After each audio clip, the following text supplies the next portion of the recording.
Paz do Senhor, povo de Deus, sejam todos bem-vindos. Estou começando mais um vídeo aqui no canal Casa do Pão.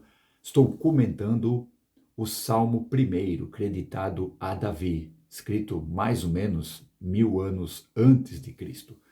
E hoje vou comentar o verso 3, que diz assim: Pois será como árvore plantada junto ao ribeiro de águas, a qual dá o seu fruto na estação própria, cujas folhas não caem, e tudo o que fizer prosperará.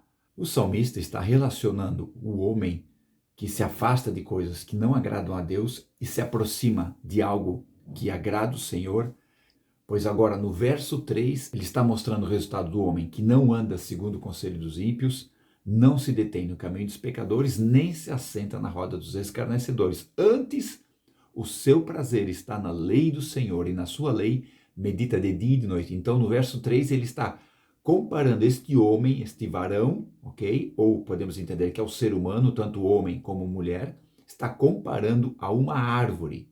Mas por que uma árvore? Por que não, vamos dizer, uma montanha que é grande, que é forte, que é imponente, ou um animal, como Davi fez no Salmo 42, como o servo brama pelas águas, assim a minha alma suspira por ti, ó Senhor. Por que não uma montanha, como eu já falei, ou um animal? Por que uma árvore? Por causa da analogia que o salmista pode fazer da árvore com o homem. A árvore, ela é símbolo de vida, porque Deus criou a vegetação, as árvores, antes dos animais e antes dos homens, antes do ser humano, né? E colocou ali a vegetação, a árvore, para sustento do homem. Como diz Gênesis capítulo 1, versículo 16, Deus falando para Adão: de toda árvore do jardim poderás comer livremente. Então, a vegetação, as árvores eram para o sustento da humanidade. E, além disso, a árvore tem vários itens, né, várias situações que podem ser colocadas, comparadas com este homem que agrada a Deus. Né? Já começa, pois será como árvore plantada junto ao ribeiro de águas. A ideia é que havia a irrigação na época, né, que eles faziam para fortalecer, né, para irrigar, para dar água para a vegetação, para as árvores. Então o salmista está dizendo, assim como o homem traz água para essa árvore, para a vegetação, para a plantação, assim Deus supre, sustenta o ser humano, porque Deus é conhecido como a fonte das águas. É uma analogia muito linda para mostrar como o Senhor nos sustenta. O próprio Davi, no Salmo 52, escreve: Eu sou como oliveira verde na casa do Senhor. E Jeremias é muito mais profundo, muito mais forte. No capítulo 2, versículo 13, falando da rebelião de Jerusalém, do povo de Deus, quando ele escreve: O meu povo fez duas maldades. Abandonaram a mim, a sua fonte das águas vivas, e cavaram para si cisternas rotas que não podem conter águas. Então, olha o que Jeremias fala quando diz que o povo abandonou o Senhor, que é a fonte das águas. E também a árvore, gente, podemos até falar que ela sustenta a atmosfera, as árvores, né, sustentam a atmosfera aqui na Terra, porque a vegetação, as árvores, elas fazem o processo da fotossíntese, transformam gás carbônico em oxigênio, tanto é que a Amazônia é considerada o pulmão do mundo, né? E esse processo é tão lindo, aí fazendo o nosso planeta até então conhecido, né, cientificamente, conhecido como o único planeta com atmosfera respirável, o único planeta com condições de sustentar a vida humana, devido a esse processo, né, que as árvores fazem. Olha como Deus é perfeito. É até interessante falar aqui do paradoxo de Fermi. O paradoxo de Fermi é algo muito interessante, né? Falando aqui do único planeta que tem vida, né, que sustenta a vida, o único conhecido, né? No paradoxo de Fermi, um dia os cientistas se reuniram e eles começaram a conversar sobre vida em outros planetas. Olha, não eram pessoas religiosas, não eram teólogos, eram cientistas. Eles começaram a conversar sobre vida fora do planeta Terra, se existia vida em outros planetas, Então, esse Fermi, o Enrico Fermi, que é um físico italiano, ele fez a seguinte pergunta: cadê todo mundo? Onde é que estão os nossos vizinhos, né? Vamos dizer assim. Porque, devido à proporção matemática de existências de galáxias iguais à nossa, de sistemas solares igual ao nosso, é muito gigante, é muito grande, né? Deveriam existir pelo menos milhões de planetas iguais ao nosso, habitando com o mesmo tipo de vida, pelo menos, né? Pela quantidade incalculável de galáxias que existem no universo. Só que até hoje não houve pelo menos um sinal de vida fora do nosso planeta, né? Já houve várias respostas a esse paradoxo, né? Tentando explicar por que nós não temos contato com ninguém. Mas na minha opinião, né? Na minha humilde opinião, não sou um cientista, não sou um físico, mas na minha humilde opinião, todas essas respostas é aquela resposta como quando os pais às vezes dizem para os filhos, né? Por que eu não posso ir na casa do meu amigo? Porque sim.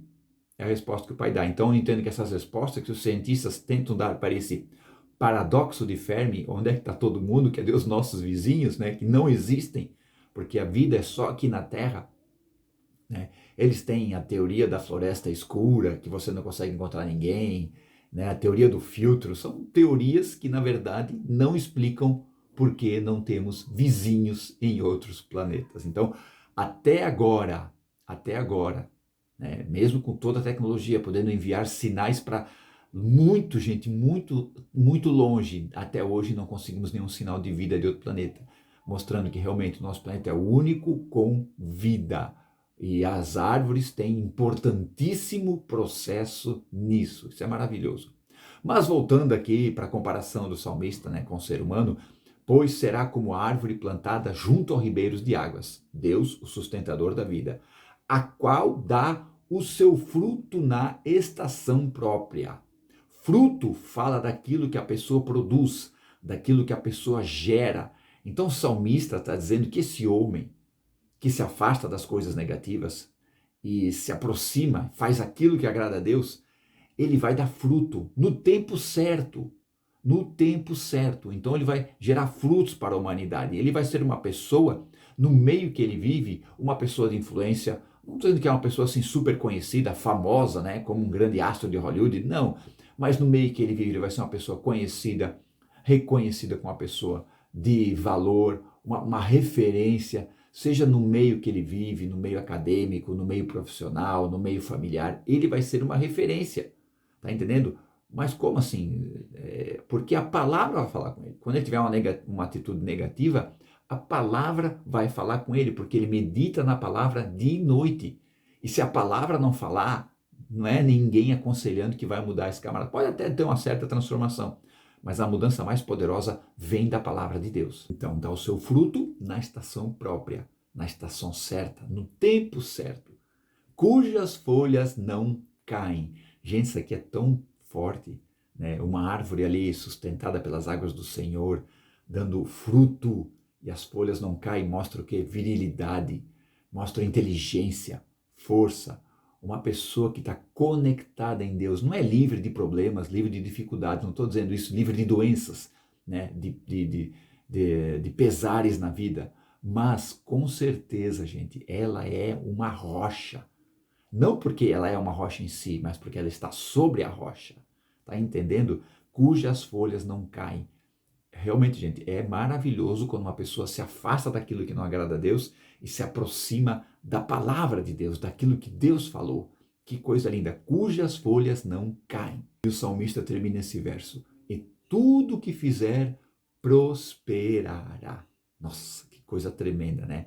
Tudo, isso é, coletivamente, algo no geral, que fizer, tudo que ele realizar, prosperará, vai dar lucro, vai dar resultado, vai ser bom. Não necessariamente, às vezes, em alguns casos, algo que fique famoso, mas algo que produza bem para ele, para o meio que ele vive, para sua família, para os seus amigos, para o seu contexto de igreja, para o seu contexto profissional. Tá entendendo?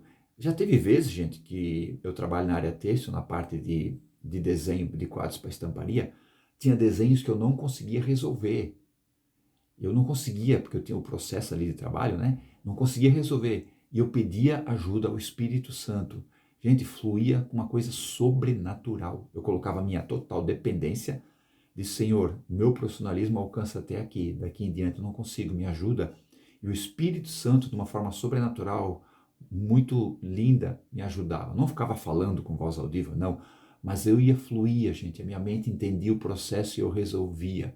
É coisa linda, gente. Então é maravilhoso, tá? Tudo que fizer prosperará. Veja que maravilha a pessoa que se afasta de 3 coisas negativas, não anda segundo o conselho dos ímpios, não se detém no caminho dos pecadores e não se assenta na roda dos escarnecedores. Antes, o seu prazer está na lei do Senhor e na sua lei medita de dia e de noite. Aí vem o resultado, pois será como árvore plantada junto ao ribeiro de águas, a qual dá o seu fruto na estação própria, cujas folhas não caem, e tudo que fizer prosperará. Amém? Muito obrigado por ter acompanhado essa aula.